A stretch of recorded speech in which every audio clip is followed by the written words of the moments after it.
Hello, BoobTube. This is Walkia Lion coming to you pre-recorded from his camper. Today, I want to discuss the one of the lords of astrology and of natural order, Mars. I want to discuss his modes of being, the concepts that are chained with his character, given to his character by the ancients, and try to further extrapolate on it in a way that is, I hope and believe, is much more fulfilling of an answer compared to what most people would say. As you all might already know if you're into astrology, Mars is the planet that represents war, conflict, aggression, predation, will to live, masculinity, sex drive, the motion of your character, how you move about the world. Do you move aggressively or more timidly? How you generally function, right? It's your base, what one could probably call your base masculine animal instinct, the primordial masculine that every theoretically creature has within themselves, and how it functions within your own personal character. Mars, for most astrologers, means all those things, but it generally is considered to be a very, from what I've seen and understood, a very simple, direct, not complicated entity in and of itself.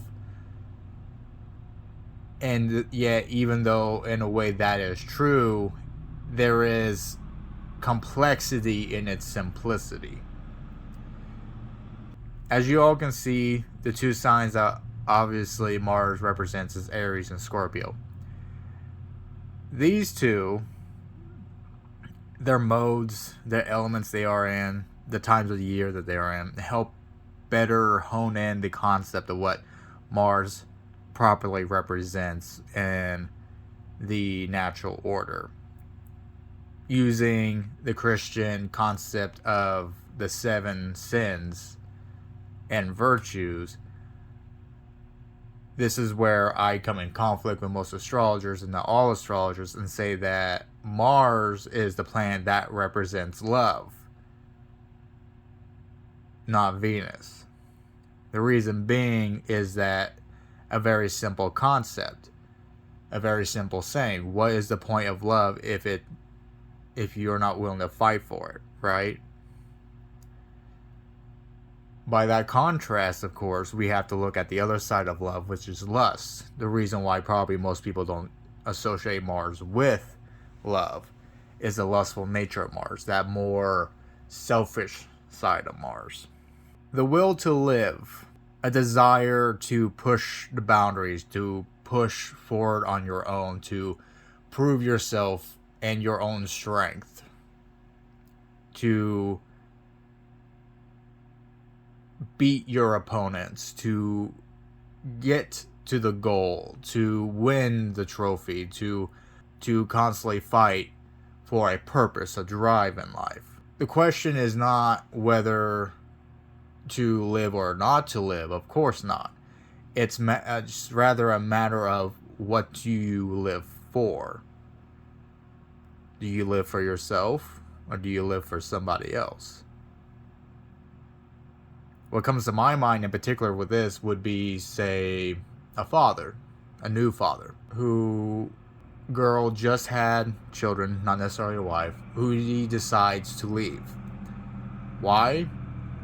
Because he didn't have a plan in his life, and he wasn't going to let this roadblock in the way of him living his own desires and his own purpose in life.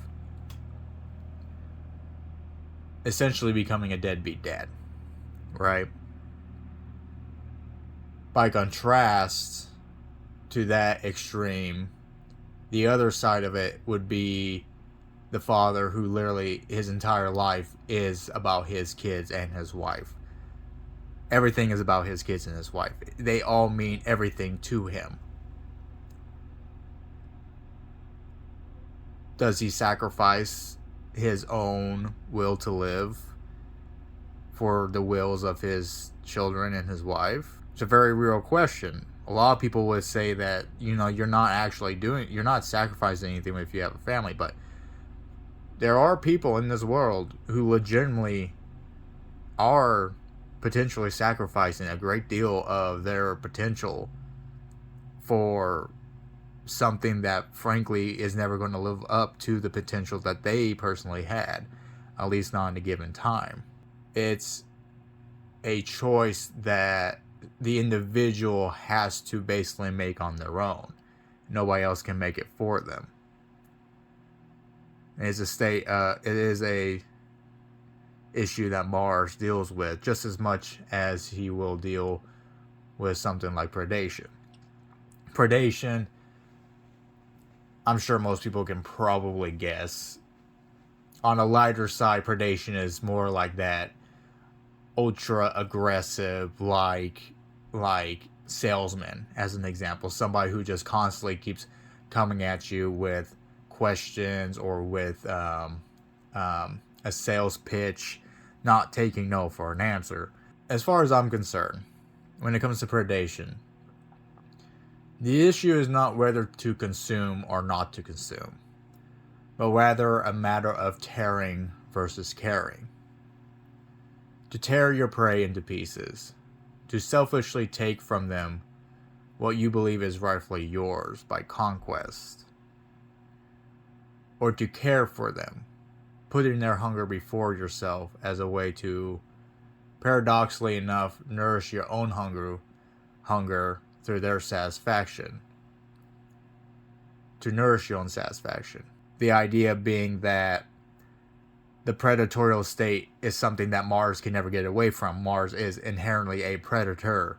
It's just, what kind of predator are we talking about here? Are we talking about, say, the typical predator who feeds as it needs to, and in a way is able to nourish others in that feeding? Think of something like the crocodile and I don't know what the hell it's called, but we'll call it the dentist bird. That creature that goes in the crocodile's mouth and feeds off of the meat that it has between its teeth. It's a perfect example of that more that more giving predation. Even a predator that flat out kills its prey, in a way, is a positive force, because in it serves a purpose within the natural order. When it becomes more demented is when it's not necessary. It becomes more playful, which is a characteristic of Mars, that more childish side that takes joy in playing with its food. That sexual gratification aspect of Mars's character is not always so direct, though. When the predatorial character is at its best, where it is killing, it is hunting, not for the sake of itself, but for the sake of others, that it kills, that is, say, the alpha wolf who, along with his pack, kills the deer and chooses not to be the first to eat of the deer. That is a trait of an ideal leader. That is a trait of somebody who is able to see the forest and not just the trees. Masculinity, another trait of Mars, a matter of conquest or glory, right? It's the natural primordial drive to push forward and outward. That desire to go out and expand, to explore, to exploit. to win for life, for evolution. The question in this particular case is not so much a matter of the acts committed per se as it is the purpose and the point of it. Do you do it for yourself? Your own self-grandeur, your own, as they say, legacy? Or do you do it for the life of others, the evolution of others, the opportunity given for others to fulfill their own life's purpose, to truly like live and expand and to evolve? In a way, as a perfect example of this, in the modern age, with the industrialization of our species, as far as I'm concerned, am positive that were it not for the conquest, the expansion, and the ownage of our enemies of the past and the taking of their territories, here in America being an example, we would never be able to have the capacity to fully realize the Industrial Revolution. Not to the extent that we've managed to make it happen today. I don't think people understand the sheer amount of infrastructure needed just to produce one simple object. Say, a chair. One simple object requires acres and acres and acres of land to be able to produce this one thing.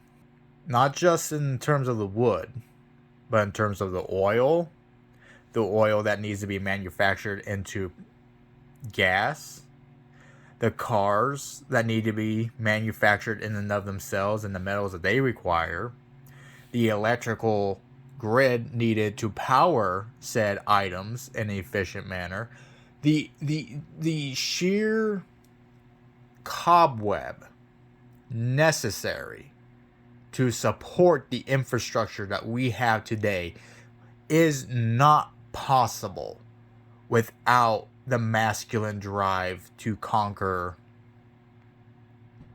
and to expand and to evolve. At the end of the day, it's just a matter of why. What's the point? Is it to go towards a higher state of being, a greater ordeal, a grander purpose for a species such as ours, which craves such things? Or is it simply because you're bored and you want something to do, and that doing something mostly involves you winning the toy, essentially? You getting to call yourself the man who beats the enemy, the man who grabbed the land, right? The one who, quote unquote, settled the land. Like, what is the point, right? What is that point? One, as you can clearly see, is a much more what one could call a Martian way of looking at things. The other one, an Aryan way of looking at things. You know, these two aspects of Mars are very much alive and real and well. It's just a matter of which side do you want to be. Do you want to be the pitiful, selfless, or selfish side? The more Aryan side, which simply just acts on impulse and does whatever his mood strikes at the given moment? Or do you want to be more like Mars, much more focused on the bigger things, much more focused on the things that are important, that are outside of just yourself? is something to think about. For these descriptions, the concept of good and evil is clear. What makes it complicated is the situations that they are put in. Do you act selfishly if you're trying to build a better life for yourself and by extension your children? Do you sacrifice your life energy, your potential for someone who can never fully appreciate your sacrifice? Do you tolerate the word no when you've worked so hard to achieve your goals despite the fact that it's tearing you apart? Is the goal worth it? Is the purpose worth sacrificing for? A key word for Mars is sacrifice, right? What is worth sacrificing? What is worth pain? Who should bear it? Like the other lords, Mars is not as simple as many make him out to be. The spirit of the warrior, the enactor, the maverick. He is just as likely to run into a burning building to save a fair maiden as he is likely to stalk said maiden in the moonlight glow. He is just as likely to be the deadbeat dad who never spent any time with his children or their mother, simply because he didn't let them into his life, just as he is likely to be the ideal father who sees his children and wife as the whole point to his existence. In the end, the only thing that makes Mars a malefic is simply because he does not obey. He is his own judge. He is his own jury. He is his own executioner. He is his own lord. For that, we both hate and love him. Thank you for watching the video. I appreciate it a great deal, and I appreciate you all's time. And I hope you all have a good night. Bye.